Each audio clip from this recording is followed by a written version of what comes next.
Բարի լույս, սիրելի բարեկամ, երբևէ զգացել ես, որ մեղքերդ շատ են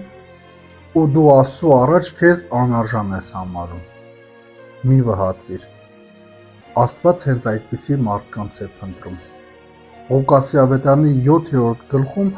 այսօր նկարագրվում է, որ մի կին գնաց և իր արտասուքներով լվանում էր Հիսուսի ոտքերը։ Նա ոչ թե խոսքերով, այլ սրտով էր ապաշխարում։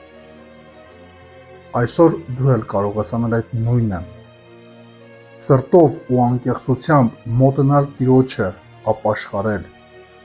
խնդրել, որ Աստված քո նկատմամբ ներողամիտ լինի։ Ոչ թե վախենալ, որ մեղքերը շատ են, Աստված չի ների,